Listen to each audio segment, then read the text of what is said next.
Sejam muito bem-vindos a mais uma edição do Farmacast. Hoje eu estou com um amigo querido aqui, o Diego Carvalhosa. Vou nem falar o outro sobrenome, que é muito que vai falar para gente sobre a atuação do farmacêutico como perito criminal. E aí, quem é o Diego? Muito obrigada por estar aqui, viu? Sei que sua agenda é muito corrida, muito complicada. Obrigada por aceitar o convite, viu?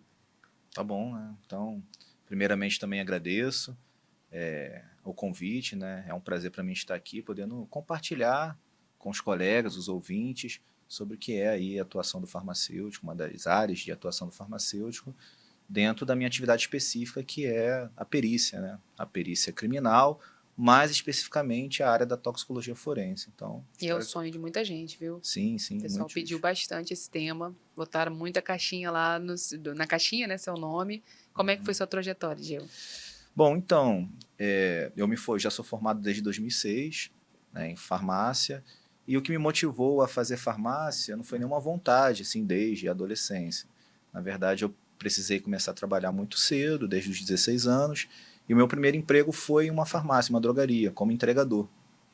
E aí trabalhei como entregador, pouco tempo depois eu passei ao balcão, então era um atendente, né, um balconista de farmácia, e, assim, como eu tinha muita afinidade ali com a questão dos remédios, foi uma área que eu gostei bastante, o próprio pessoal da farmácia me incentivou a fazer a faculdade. Falou assim, você seria um bom farmacêutico, vamos te incentivar, te dar uma ajuda. E aí eu iniciei, né, lá em 2001 a faculdade, e me formei em farmácia em 2000, final de 2003, início de 2004, na Unigran Rio. Porém, no último ano da faculdade, eu já tinha uma boa experiência em drogaria, né? Já tinha uma prospecção de trabalhar, de ser um gerente farmacêutico, que já era uma tendência à época, né? Então, acumular essa função também de gestão. Estava sendo treinado para isso, só que eu queria conhecer outras áreas da farmácia, da área de farmácia. Eu via muitos colegas fazendo estágios na farmácia magistral, na indústria, em laboratório de análises clínicas, e eu não tinha essa experiência. Então, simplesmente eu pedi demissão, pedi para sair. Até o pessoal assim achou que eu era meio louco na época, mas assim a minha família me apoiou, minha mãe, né? Eu era novo, tinha 23 anos, então assim, era aquele momento para eu fazer essa experiência. E saí, né, consegui ainda fazer um acordo, ser indenizado, fui mandado embora com todos os direitos. E durante esse período, último ano da faculdade, com esse dinheiro eu custeei ali, né, com a ajuda dos meus pais, é claro, e fui fazer estágio em outras áreas. Fui, né, estagiei na Hemorrio, fui estagiário da Hemorrio, fiz estágio na farmácia magistral e também na indústria farmacêutica, né, no laboratório Daudet. E aí me formei, né, e assim que eu me formei, no início de 2000, formei em 2006, início de 2007, eu comecei a trabalhar de forma temporária em uma indústria de implantes de silicone, chamada Silimed. Ah, eu lembro. Eu lembro. Uhum. Ainda existe essa. Existe, Existe, né? sim, né? Aham. Eles até mudaram o local da Muita planta gente da minha industrial. faculdade estagiou lá. Isso, é Uhum. um lugar muito bom de se Uhum. trabalhar, eu tive uma experiência muito boa ali. Então, trabalhei nos setores de pesquisa e desenvolvimento, entrei para uma vaga temporária, que era para cobrir uma licença maternidade, e fui efetivado e fiquei lá até 2012, né? Trabalhei lá de 2007 a 2012. Então, depois eu saí da pesquisa e desenvolvimento e fui para garantia da qualidade, um setor de garantia da qualidade. Bom, e aí, em 2012, já em 2010, 2011, eu estava um pouco satisfeito ali, não por estar trabalhando naquele local, mas eu tinha... Eu sempre gostei muito de estudar, sempre fui bom aluno na faculdade, no colégio também, no ensino médio, e eu tinha certeza que eu tinha condições de, por exemplo, almejar algo maior, né, para minha carreira. E aí eu comecei a me dedicar ao estudo em concursos públicos, né? Então fiz alguns concursos, né, para a Anvisa, para outros setores também, para as Forças Armadas. Então, assim, tentei bastante, né? E até chegar a um ponto que eu não queria mais, queria desistir, mas a grande questão, o ponto-chave dos concursos são esse, a resiliência, a persistência, e é o que eu sempre falo para os meus alunos, dou aula há muito tempo, desde sempre, né? Até quando eu fiquei assim só estudando, aquele período, eu dava aulas particulares para os colegas, enfim. Sempre gostei muito da docência. E aí, eu, voltando, né? Dá uma travada aqui. E aí, eu aprendi, né, estudando, fiz ali talvez uns 10 concursos até ter êxito em uma aprovação, que é preciso ser persistente. Que para a maioria das pessoas, é claro que tem aqueles colegas que são pontos fora da curva, né? Que fazem todo o concurso e são aprovados em primeiro e sempre nas cabeças. Mas para a maioria, né, os réis mortais, assim como a gente chama, Tentar muitas vezes. tem que tentar muitas vezes e tem que ser persistente. E aí eu falo sempre para os meus alunos que concurso nem sempre são os melhores ou mais inteligentes que passam, mas aqueles que estão mais bem preparados.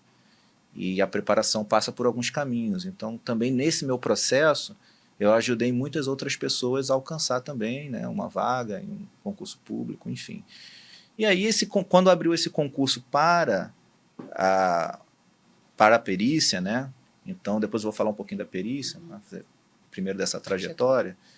Eu já tinha uma maturidade em relação às formas de estudar e era um concurso que eu tinha vontade, porque na época da graduação eu tive um professor que era perito também e atuava nesse mesmo laboratório que eu atuo hoje, né? Que eu depois passei no concurso para... Então, assim, eu meio que gostei. Eu me lembro que à época ele nos levou ao laboratório para fazer uma visita técnica. E aí eu gostei, falei, pô, assim, aqui seria um lugar que eu gostaria de trabalhar. E aí quando abriu o concurso, eu falei assim, essa é a minha oportunidade. Então é um concurso que tem um lapso temporal grande, né? Então às vezes demora 5, 6 anos para poder sair o edital. E aí eu me dediquei assim meio que integralmente. Trabalhava, mas todos os dias... Na indústria. Trabalhava ainda na Celimed. Mas eu criei uma rotina ali de estudo todos os dias, né? Então eu morava em Duque de Caxias, a Celimed ficava ali em Vigário Geral, era próximo, eu chegava em casa cedo. E tinha uma rotina de estudo diário, né, todos os dias eu chegava às 18 horas, estudava até 10, 11 horas, e sexta, sábado e domingo é para o preparatório, né, sábado o dia todo e domingo até às 13 horas. E tive essa rotina de estudos por 6 meses, me preparando para esse concurso especificamente. E aí essa prova foi em agosto de 2012, né, era até Dia dos Pais, eu me lembro bem. E aí, depois de um mês, saiu ali o resultado preliminar, eu tive uma aprovação. E aí tiveram as outras etapas do concurso, que é a prova física, teste psicotécnico. Aí depois tem um curso de formação, né? Então a gente passou por um curso de formação que durou 6 meses mais ou menos. E aí em agosto, e aí em 2013 a gente tomou posse. Efetivamente eu comecei a trabalhar nesse cargo específico, que é o cargo de perito legista na área de toxicologia. E agora eu vou começar a falar um pouquinho mais, se você me permitir, claro, da área da perícia, né, da perícia criminal ou da perícia oficial. Então, muitas pessoas têm um certo fascínio por essa área, por conta dos seriados de TV, né, o famoso CSI, o Breaking Bad. Então, muitas pessoas, assim, não só alunos, mas entusiastas, têm curiosidade de saber o que a gente faz, como é que faz para ingressar numa carreira dessa. Então, os cargos de perito oficiais, que geralmente são ligados às polícias, né, às polícias civis ou científicas dos estados, ou a Polícia Federal, também tem um cargo de perito criminal federal, o ingresso se dá exclusivamente por concurso público. Então, você tem que estudar, né, e esses concursos abrem para áreas específicas de formação. A farmácia é uma das mais requisitadas em todos os estados. Em 26, 27 estados da federação, aí nós temos vagas para farmacêuticos nos concursos de perícia, né? Então, uma carreira de perito oficial, e o que o perito faz? O perito é um cientista, ele é um policial que usa a metodologia científica para auxiliar na investigação. Então, ele pega ali um vestígio que é encontrado em um local de crime, ou um vestígio biológico que é retirado de uma pessoa, suspeita de intoxicação, por exemplo. Ele faz uma análise através de uma metodologia científica e ele chega a um resultado, né? E esse resultado se torna uma evidência criminal se relacionado àquele crime, né? E aí a gente até fala que a prova pericial é a rainha das provas, porque ela é realizada a partir de um método científico reprodutível, né? Que pode ser contestado, evidentemente, mas não é tão falho, por exemplo, como uma prova testemunhal, onde a pessoa pode mentir, pode contar uma história fantasiosa, né? Então, no contexto da segurança pública, falando em investigação criminal, de homicídios e tal, a área da perícia ela é fundamental. E o farmacêutico ele tem um papel importante dentro dessa área, né? Então, nós temos colegas farmacêuticos que atuam em várias áreas da perícia ou das ciências forenses ou da criminalística, né? Então, existem aqueles concursos que são específicos, como o meu. Então, fiz um concurso para um cargo específico de perito toxicologista, perito legista toxicologista. Então, esse cargo foi para atuar em análises toxicológicas, ou seja, eu trabalho já há 10 anos com investigações, né, análises de fluidos biológicos, sangue, víscera, coletados em cadáveres ou pessoas vivas, para identificar ou quantificar substâncias que tenham relação com uma situação de crime. Se o indivíduo estava embriagado, se ele morreu de overdose de drogas, por exemplo, se ele foi intoxicado. Então, essa é a minha área de atuação específica. Há colegas farmacêuticos também, aqui no Rio, que atuam em outras áreas da criminalística, na análise de drogas brutas, na química forense, no exame de local de crime. Então, tem peritos criminais farmacêuticos que, na ocasião de um local de morte violenta, por exemplo, é aquele perito que vai lá e faz toda a análise da cena do crime, tentando achar elementos, vestígios que possam auxiliar no entendimento da dinâmica daquele fato delituoso. Então, essa é o famoso CSI, né? Investigação de local de crime. Temos colegas farmacêuticos que também atuam nessa área. Inclusive, um dos professores lá da Cadepol, nosso professor de criminalística, que é um dos maiores peritos criminais do Brasil, do estado do Rio de Janeiro, é o perito Márcio Coelho, que é farmacêutico. Olha, né? legal. E a gente vê na prática, né, temos outros colegas também, farmacêuticos que atuam em locais de crime hoje, que são excelentes, e a gente vê na prática que o farmacêutico é um profissional que se adapta bem a essa atividade, por conta da sua formação multidisciplinar, né? Nós temos aí uma diversidade de áreas nas quais podemos atuar, e também dos conhecimentos que nós, assim, alguns dominam mais, outros menos, mas que envolve as ciências biológicas, a química, um pouco da física também. Isso auxilia muito em entender essas dinâmicas relacionadas às ciências forenses, né? E aí temos colegas, além dessas áreas, trabalhando com balística, exame de balística, né, confronto balístico, porque o confronto balístico ele é realizado através de uma análise microscópica, através de um microscópio especial, que é chamado de microcomparador, e que o farmacêutico que domina a técnica da microscopia, ele vai ser um profissional que vai desempenhar bem aquela atividade. Tem colegas também que trabalham no exame do resíduo de disparo de arma de fogo, né? Porque quando um atirador ele efetua um disparo, a deflagração daquele projetil ele deixa resíduos, né, de metais na mão do atirador, né? E aí aqueles resíduos podem ser coletados e analisados também por microscopia eletrônica de varredura. E os colegas também farmacêuticos podem atuar nessa atividade. Tá? Temos, inclusive, colegas que atuam na área de documentoscopia, análise de documentos, porque usam técnicas espectroscópicas para analisar as tintas, o padrão, né, daqueles documentos do papel, e são técnicas também que os colegas, né, que têm uma formação na área da química analítica dominam. Então, assim, há um campo fértil para a atuação do farmacêutico, tanto no estado do Rio de Janeiro, quanto na Polícia Federal, quanto em outros estados. Então, é uma carreira bacana, geralmente bem remunerada, né, que tem uma flexibilidade quando o indivíduo está numa rotina de plantões, que permite ele se dedicar também a outras atividades, como no meu caso, a educação. E como que surgiu isso, né, de dar aula também? Foi desde sempre? Como é que foi esse... Bom, então a minha atividade paralela, né, minha principal, é claro, é atuar como perito já há 10 anos, mas paralela eu também me dedico aí à docência, hoje a docência de ensino superior. Eu fiz também uma complementação pedagógica em química, sou licenciado em química também. Depois que tinha sido aprovado no concurso? Sim, depois que já tinha sido aprovado no concurso.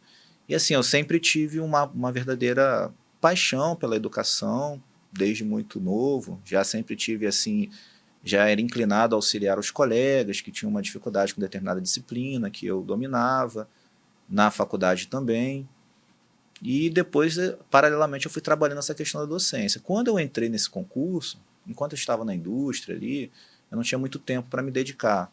Mas quando eu entrei no concurso, lá a gente trabalha com uma atividade técnico-científica, que gera muito conhecimento nesse ponto.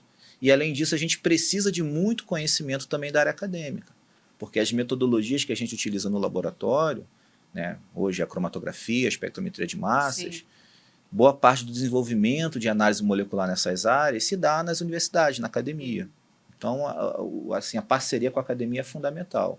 Então, muitos de nós peritos, nós vamos à universidade e aí somos convidados a fazer um curso, uma formação e até mesmo um mestrado, um doutorado. Mas isso não é exigência para entrar, né? Não é exigência. Só ensino superior, no caso? Na área de Sim. farmácia ou outras áreas, né? De acordo com a especialidade. Então, não é uma exigência. Mas isso acaba sendo uma necessidade, dependendo da área que você vai trabalhar. De você ter alguma formação mais específica. Porque a gente vê muito superficial, né, na graduação. Então, quando você, né, eles te dão essa oportunidade de você entrar na universidade, aí você viu, se encantou, viu que tinha necessidade de fazer, né? Exatamente. O mestrado. Exatamente. E aí você, claro, como perito, né, atuando numa atividade dessa, isso também te abre algumas portas, porque o pesquisador lá também tem interesse na casuística nossa, no material, no exame. Então, assim, a gente acaba tendo um acolhimento um pouco, vamos dizer assim, mais amigável do que aquele aluno que bate na porta lá sem nenhuma credencial, vamos dizer assim. Sim. Né? E assim foi, né? Inicialmente, como eu trabalhava em garantia da qualidade na indústria, quando eu fui para o laboratório, eu vi essa necessidade de ter uns controles um pouco mais rigorosos nessa análise, já que é um resultado que é fornecido para a justiça, que pode incriminar uma pessoa. Muito sério isso, né? Exatamente. E aí eu fui até o Inmetro, então o Instituto Nacional de Metrologia, né, Qualidade e Tecnologia, que fica lá em Xerém, eles têm programas de pós-graduação na área de qualidade, na área de metrologia, inclusive na área de análise, né, porque eles também lá controlam os padrões que a gente utiliza na análise.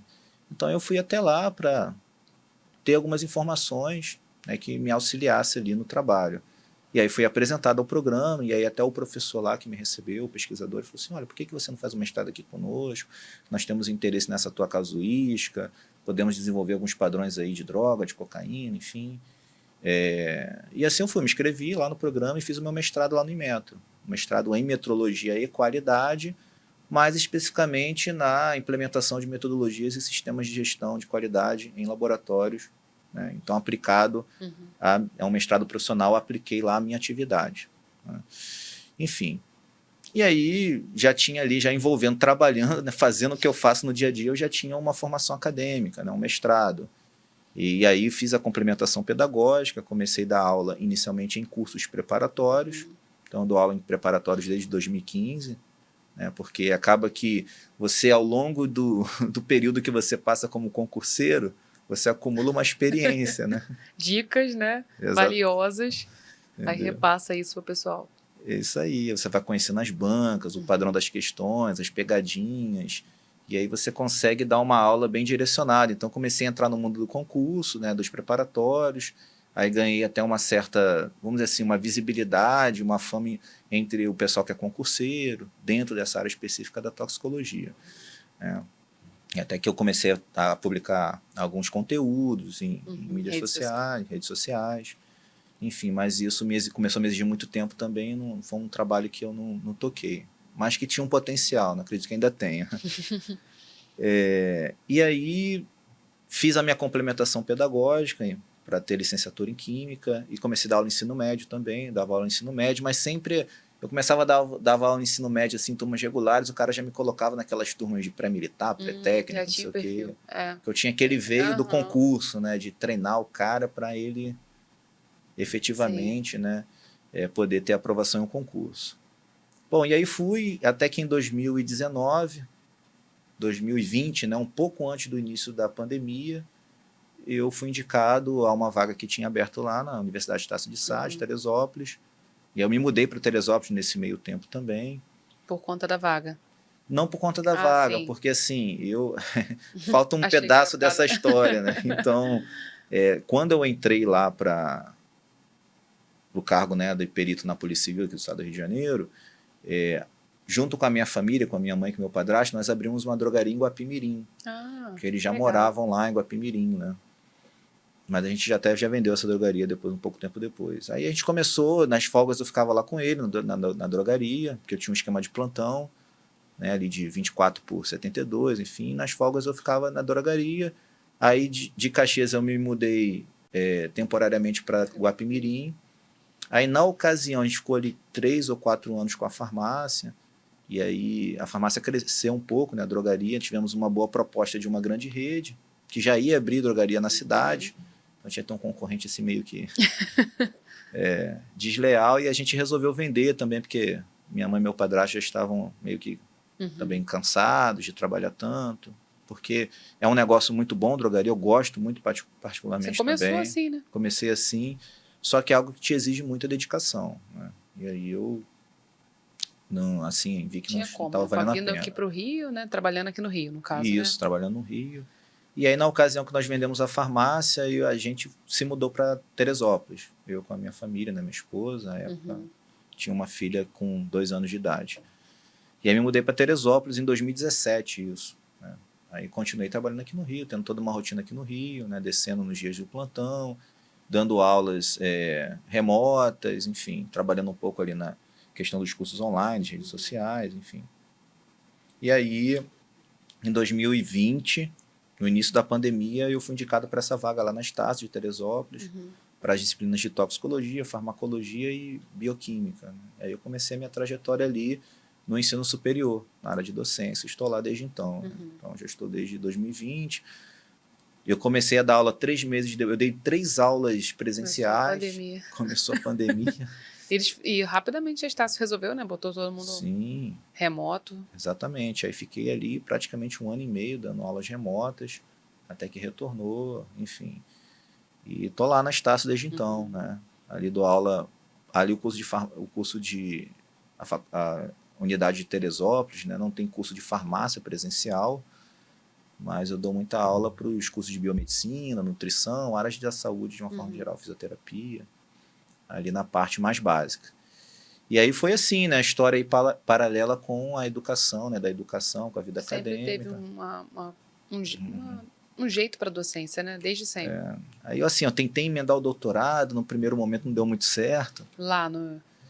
No Inmetro não. Ah, aí depois eu saí do Inmetro, implementei algumas atividades lá no trabalho e tive um convite para fazer um doutorado na UF, no Instituto de Química.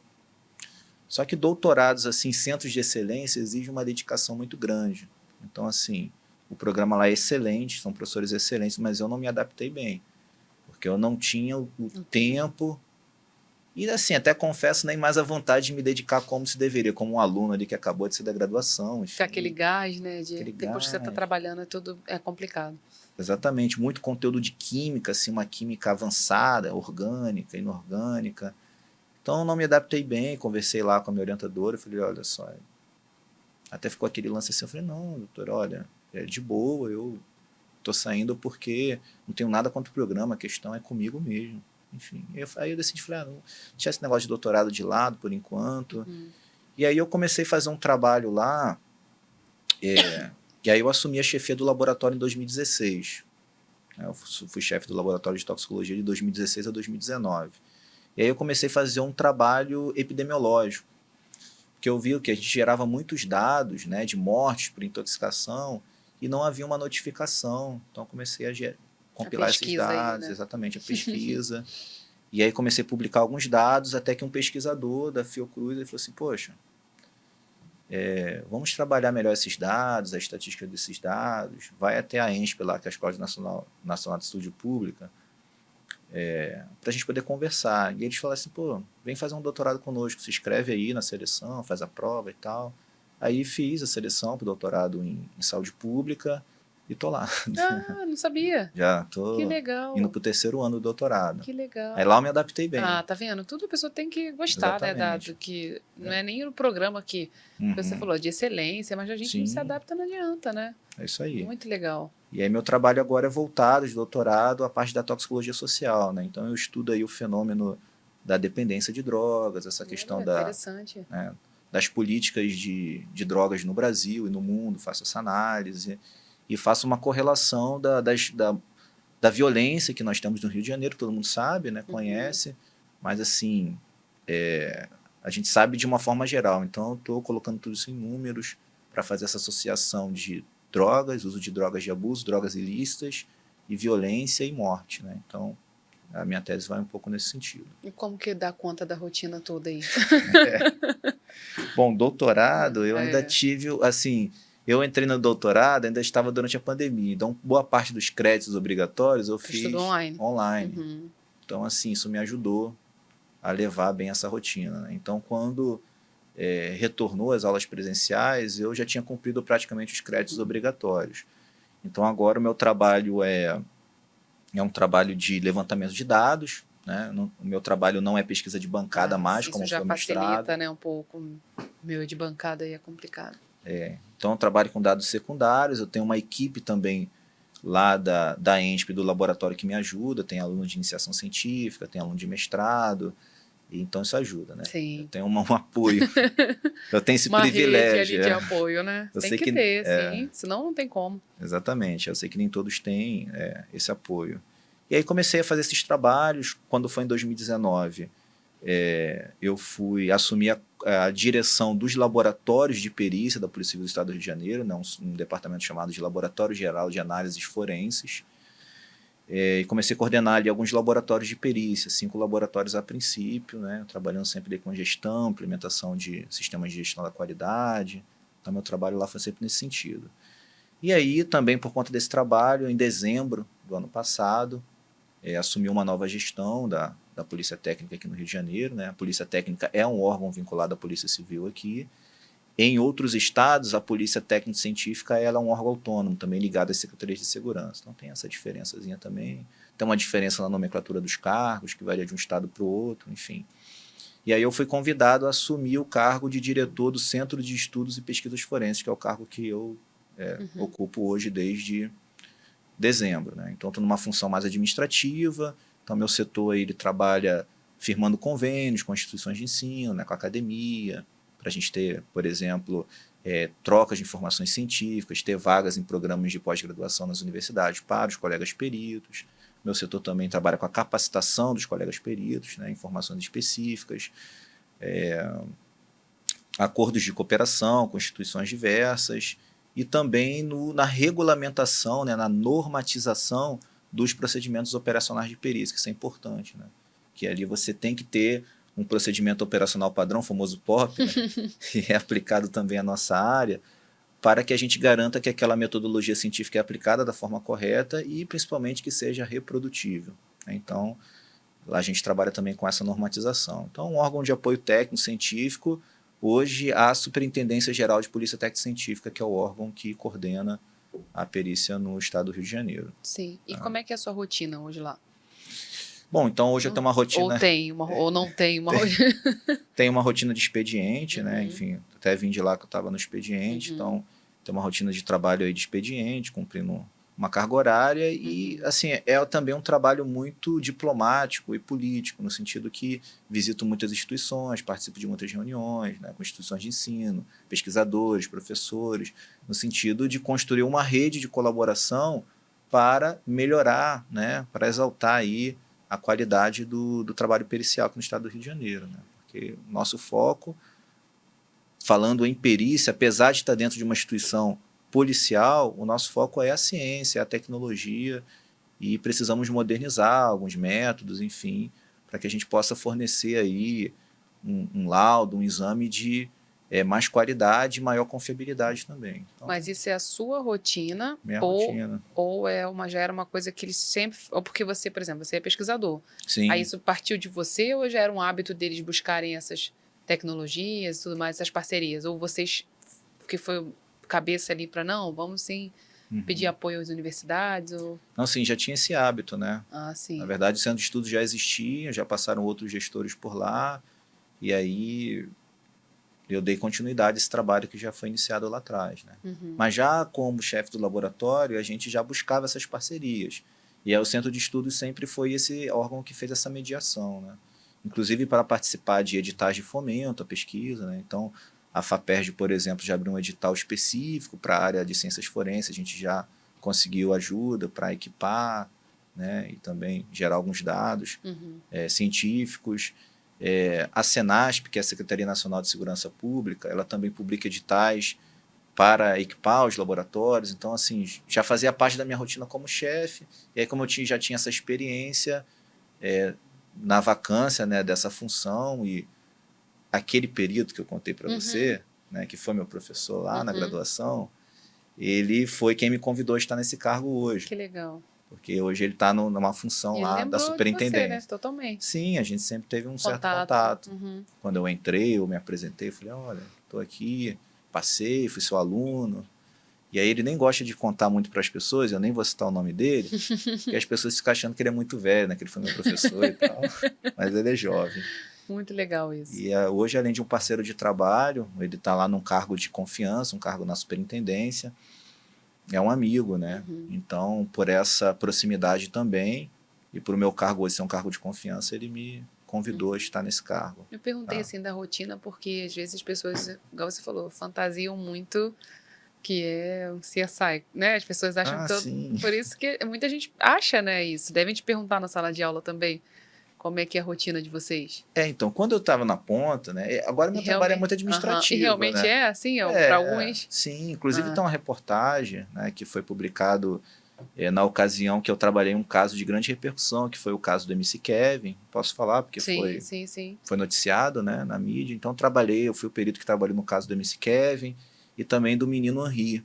E à época o jornal O Dia procurou a assessoria de comunicação da polícia para fazer uma reportagem sobre a toxicologia. Então tem lá né, o título da reportagem é Estilo CSI na Polícia Carioca. Uhum. Então o trabalho era bem parecido mesmo, né, naquela parte minuciosa da investigação, da coleta dos vestígios. Então a gente ali no laboratório sempre buscando aquele trabalho de excelência. Os colegas que atuam em local...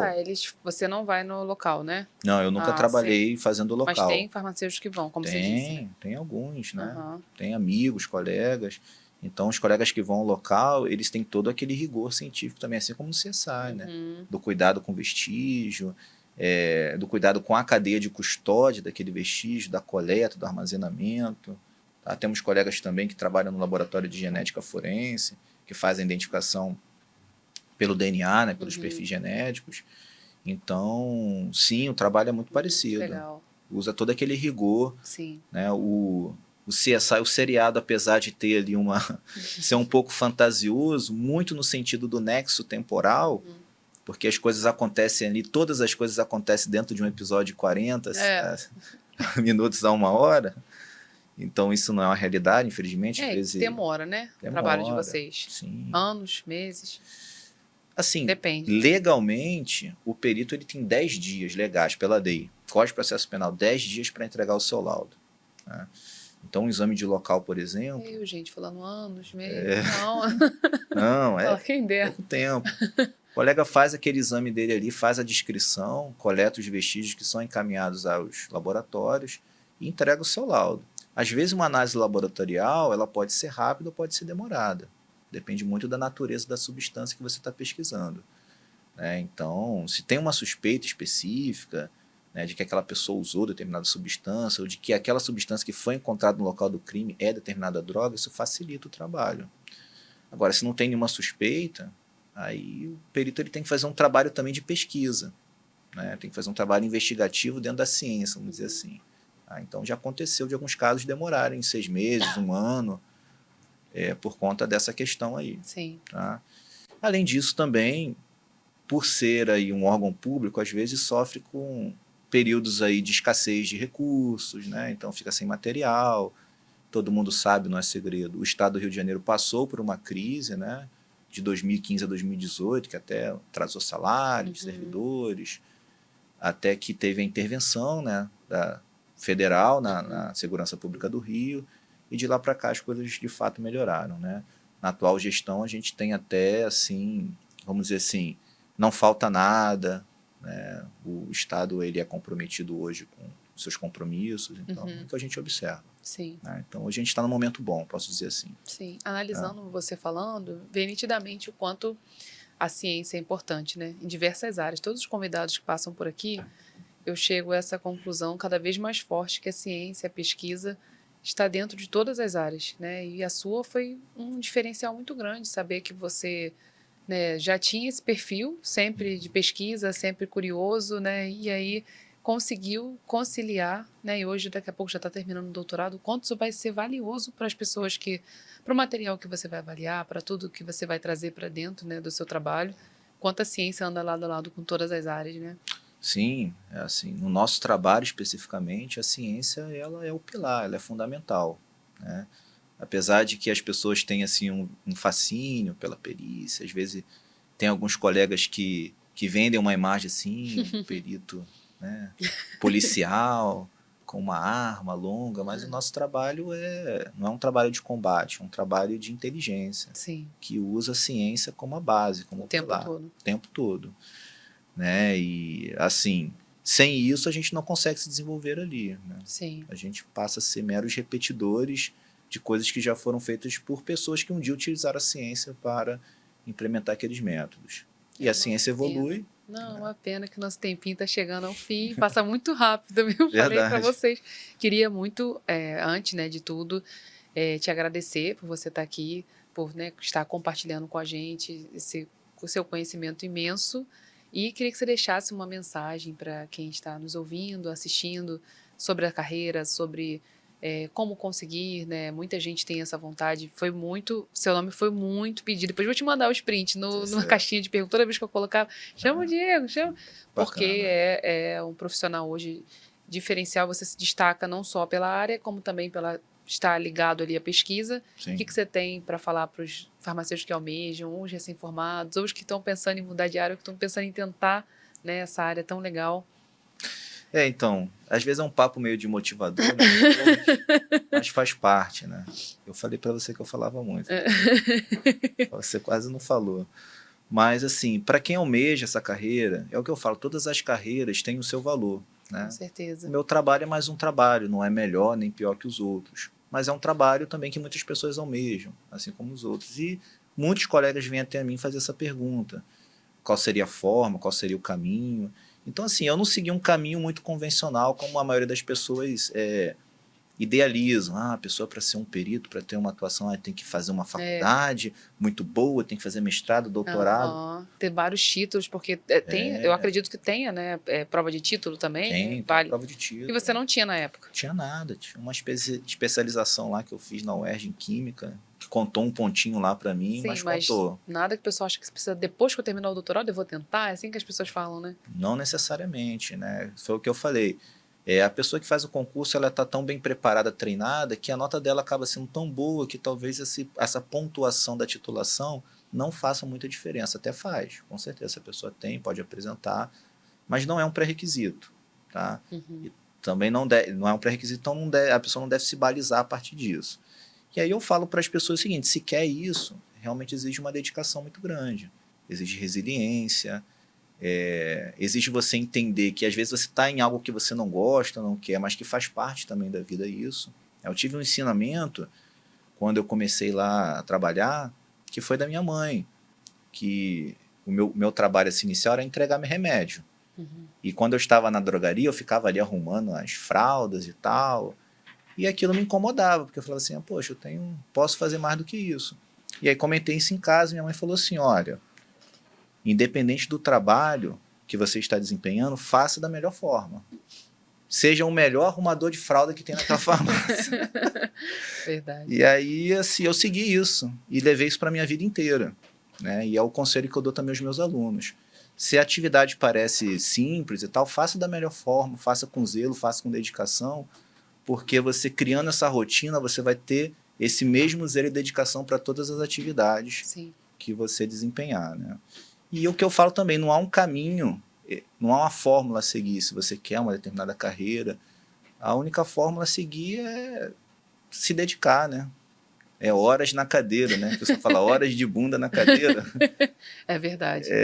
Essa é a fórmula. E não é fácil, exige, né? São Mas é madrugadas, são gratificante, né? noites. É muito Você é muito feliz gratificante. na área que você escolheu. Sim, eu sou feliz.